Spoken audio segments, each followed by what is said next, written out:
கோவையில் நடைபெற்ற operation clean Kovai சோதனையில் கல்லூரி மாணவர்கள் தங்கும் அறையிலிருந்து கிலோ கணக்கில் கஞ்சா மற்றும் பயங்கர ஆயுதங்கள் பறிமுதல் செய்யப்பட்டுள்ளது பரபரப்பை ஏற்படுத்தியுள்ளது.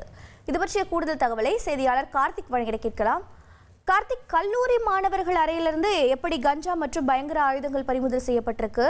கல்லூரியானது தனியார் கல்லூரியா, அரசு கல்லூரியா? காவல்துறையினர் ஏதேனும் அதிகாரப்பூர்வ அறிக்கை வெளியிட்டிருக்கிறார்களா இது தொடர்பாக?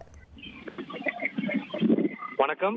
கோவை மாவட்டம் புறநகர் பகுதிகளுக்கு உட்பட்ட கல்லூரிகளில் படிக்கக்கூடிய மாணவர்கள் வெளியே அறை எடுத்து தங்கியிருக்கக்கூடிய அறைகள்ல இன்று அதிரடியான சோதனையில கோவை மாவட்ட காவல் கண்காணிப்பாளர் தலைமையில 90 தனிப்படைகள் அமைத்து 412 போலீசார் இந்த அதிரடி சோதனையில் ஈடுபட்டாங்க. இதுல பாத்தீங்கன்னா கிலோ கணக்கில் கஞ்சா மற்றும் தடை செய்யப்பட்ட போதைப் பொருட்கள் எடுக்கப்பட்டிருப்பதாகவும் அதனை கணக்கிடும் பணி நடைபெற்று வருவதாகவும் மாவட்ட காவல் கண்காணிப்பாளர் கார்த்திகேயன் தகவல் தெரிவித்திருக்கார்.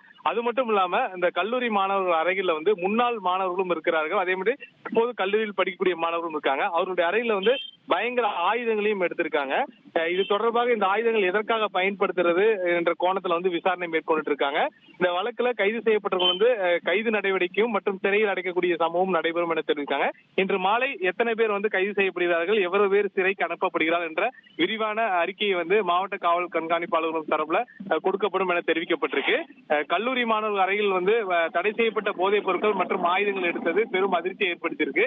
இதில் பாத்தீங்கன்னா கடந்த சுதந்திர தினத்துக்கு மாவட்ட பகுதிகள் முழுவதும் அதிரடி சோதனையில் ஈடுபட்டாங்க. அப்போது 2 கல்லூரி மாணவர்கள் பிடிபட்டிருக்காங்க. அதன் தொடர்ச்சியாக தான் இந்த ஆபரேஷன் கிளீன் என்ற தலைப்பில் மாவட்ட காவல் கண்காணிப்பாளர் தலைமையில இந்த சோதனையானது நடைபெற்றது. தற்போது இதுல கைது செய்யப்பட்டவர்கள் விசாரணை நடத்திட்டு வருவது மிக முக்கியமாக பார்க்கப்படுகிறது.